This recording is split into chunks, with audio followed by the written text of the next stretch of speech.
Mini Expo UMKM merupakan salah satu agenda peringatan Hari Ulang Tahun Kota Ambon ke-447.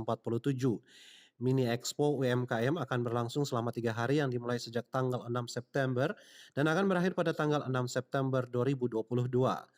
Melalui expo ini, baik industri kecil menengah maupun usaha mikro kecil dan menengah di Kota Ambon dapat memberikan kontribusi dalam membangun perekonomian di Kota Ambon. Ketua Dekranasda Provinsi Maluku Widya Murad Ismail turut mengapresiasi terselenggaranya Mini Expo UMKM oleh pemerintah Kota Ambon.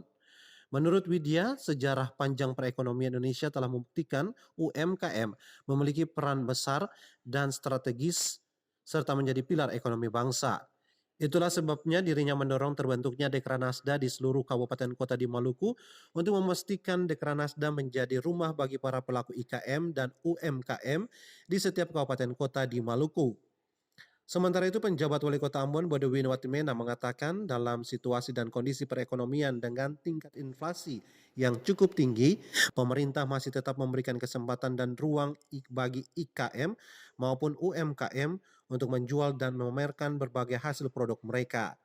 Penyelenggaraan Mini Expo ini diharapkan dapat meningkatkan perekonomian UMKM di Kota Ambon. Daripada rangkaian perayaan ulang tahun Kota Ambon ke-447. Ya, ada banyak kegiatan.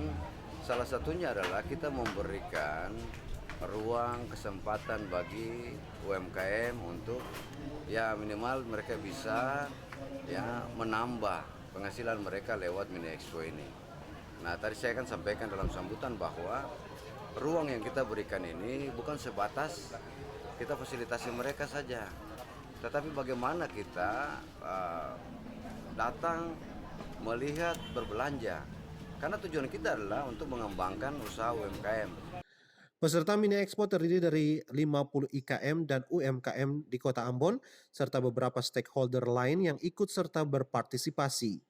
Agenda Mini Expo dibuat sebagai ajang promosi agar masyarakat lebih mengenal produk buatan IKM dan UMKM lokal Kota Ambon. Mini Expo IKM dan UMKM juga menjadi ajang temu muka para pelaku UMKM untuk berbagi pengalaman dalam meningkatkan kualitas produk maupun manajemen usaha ke depan. Panitia pelaksana juga melibatkan Balai Pengawasan Obat dan Makanan dan Kantor Kesehatan Kota Ambon untuk mempermudah pelaku UMKM dalam pengurusan izin yang diperlukan. Ongen Limba, Junaidi Asli melaporkan.